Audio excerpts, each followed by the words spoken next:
Hey everybody, how's it going? Welcome to NoDQ&A video right here on NoDQ.com as well as the YouTube channel and NoDQ&A videos affiliate, ringsidenews.com. We are approaching Friday the 13th for the second month in a row. Maybe that's why WWE television has been so bad. We're just all unlucky because of the consecutive Friday the 13th. I have no idea, but I do have your questions here from spring.me/AaronRift. So let's get started today with the first one from CM Bucks. Hey Aaron, what are your thoughts on the new WWE Warrior Award? I feel like it's a good idea, but I just feel bad because there's so many other kids going through what Connor did, and it would make other kids fighting cancer bad because they aren't in the Hall of Fame. Well, I think it's a really good idea by WWE to do this, not just from a political standpoint, which it clearly is, but also from a humanitarian standpoint. I think it's a really nice gesture for WWE to do this. And let's face it, WWE cannot induct every single kid that is fighting cancer. But what Connor is he represents every sick kid out there. And I think him going in brings more awareness to his story. And it can be a positive influence on other kids out there that are having issues and are fighting illnesses. I am all for the decision to put him in the Hall of Fame and do this. Why not?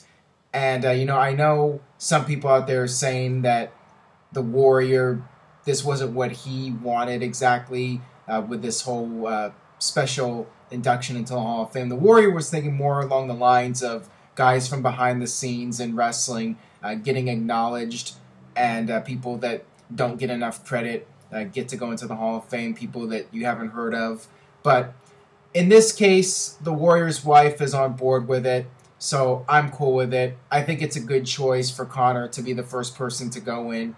And, there's a lot of different ways they can go with it in future years. They can induct somebody from the Army into the Hall of Fame. They can even induct people from behind the scenes in WWE. Anybody that has really shown a lot of courage and has really done something meaningful and inspired people. That was the Warriors' basic philosophy, was to always believe and to inspire others. So it's very fitting for Connor to go in because he definitely touched a lot of people.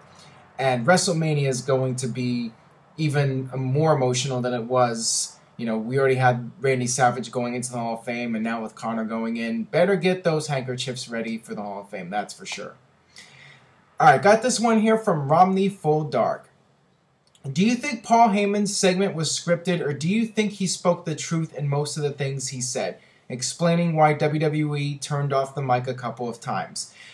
Well, yeah, everything is scripted in the Paul Heyman promos, and, sometimes they will do the work to shoot, where they will try to make you think that it's not scripted when, in fact, it is. There's no way Paul Heyman's going out there and going into business for himself. He would get in trouble if he did that, and he's a pro. He's going to go out there, and he's going to say what they want him to say. And, he might ad-lib a line every now and then. But, for the most part, he's just going to try to wing it. And as far as the mic goes, it's just Paul Heyman thinking quick on his feet and using that to advance the storyline or explain what's going on. Use it, take the negative, and turn it into a positive. I mean, that's Vince McMahon's philosophy. And that just goes to show you how great Paul Heyman is, that he can improvise if there's some sort of issue and take that and, add it, enhance the promo. I mean, that's what he did when the mic went out. So, hats off to Paul Heyman. He really, that guy deserves to be paid well, like I said in the previous video, because he has just been tremendous in the past few weeks, building up the Roman Reigns and Brock Lesnar match. All right, this one comes from WWE Fan 5. Hey Aaron, if Brock Lesnar is leaving after WrestleMania, what do you think of the idea of Sheamus returning the night after WrestleMania and attacking Roman Reigns, setting up a title feud for Extreme Rules? Well, there's been a lot of talk about Sheamus coming back as a heel, and I could definitely see Sheamus being a challenger for Roman Reigns if Roman Reigns remains a babyface as WWE Champion, and that remains to be seen right now. But it's definitely a possibility. I can see the Shield possibly having a feud, and I'll get to more on the Shield in a few minutes here. I don't think WWE will go with that match right away unless Sheamus is a babyface challenging a heel Roman Reigns. When Sheamus comes back, I think that they are going to avoid him having to do any kind of significant jobs. I don't think they're going to bring him back and just feed him to Roman Reigns, you know, as the first guy to go down to the new champion. I just don't think they're going to do that. But maybe 3 or 4 months down the line, whether Sheamus is a heel or a face, I could definitely see Sheamus going against Roman Reigns. You know, I fully expect Sheamus to win his first big match back. I don't see him being fed to Roman Reigns, whether he's a heel or a face. All right, this one comes from Randall Red. Hey Aaron, I watched your WrestleMania videos and I have to ask, what do you think about WrestleMania 22? It's one of my top 10, if not top 5, but never seems to get any attention. To me, it only had a few bad matches. WrestleMania 22 was a very good show overall. I think I would put it somewhere slightly above average. I don't think it was one of my all-time favorite WrestleManias, but it was a very solid card. John Cena and Triple H was a good match. Shawn Michaels had a really good match with Vince, much better than I think people were anticipating. And you had Mick Foley versus Edge, another excellent match, the big epic spot with the flaming table spear, and you had Money in the Bank. So yeah, that was a very solid WrestleMania 22 card. So yeah, I would say it was a slightly above average WrestleMania. You know, not one of the best, but certainly better than many of the recent WrestleManias, that's for sure. All right, this one comes from CPW 1978. Michael Cole said this was the first time we heard from Sting. No. Who was the voice for Sting's vignette? Well, it actually was Sting's voice. They just changed the pitch of it, and for whatever reason decided to do a voice that nobody could recognize as being Sting's. I honestly don't understand the reasoning behind it. Why confuse people? Why try to make people think that it wasn't Sting's voice? I don't get it. And I heard the altered version of it with Sting's normal voice, and I thought it was perfectly fine. I actually liked the promo better with Sting's normal voice. I don't feel it was necessary to change the pitch of it, but I guess maybe they want to add more mystique to the character. Whatever. Really wasn't a fan of the altering of the voice. The promo, the video package was great, and Sting with his normal voice, I thought that was a very good promo, but the way they presented it with the altered voice, definitely wasn't a fan of it. All right, this one comes from Will Hardy 117.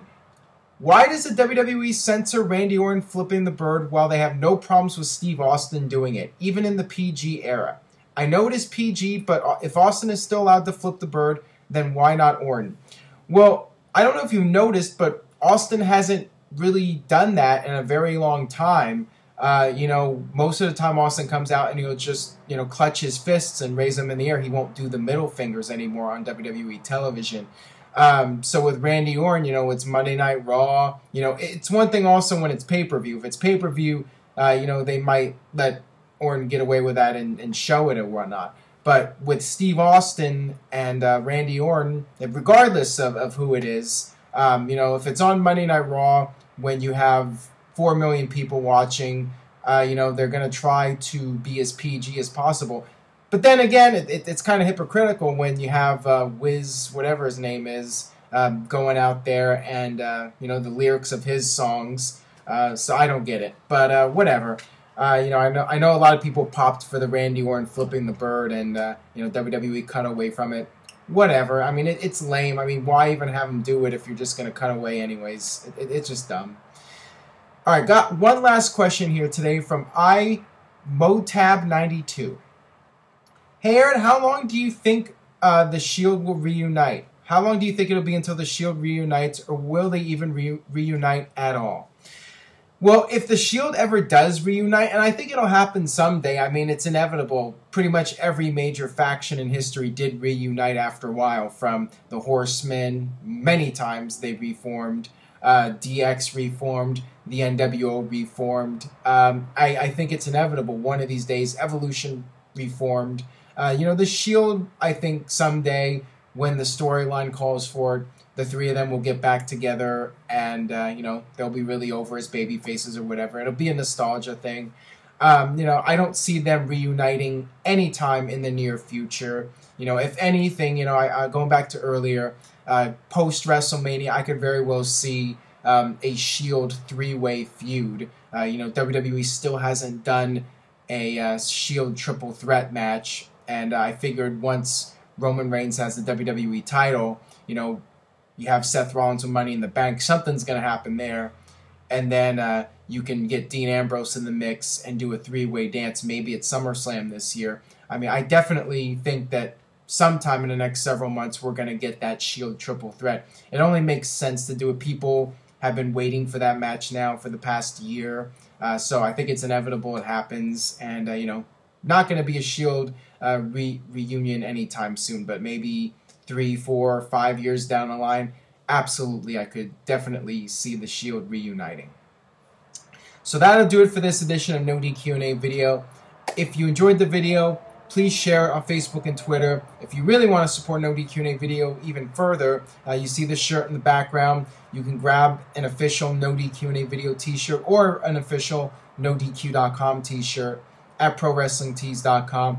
The link is in the description box. Stay tuned to NoDQ.com for WrestleMania 31 news, rumors, and live coverage. I will be there in Santa Clara for that. And I will see you guys next time for more NoDQ&A video.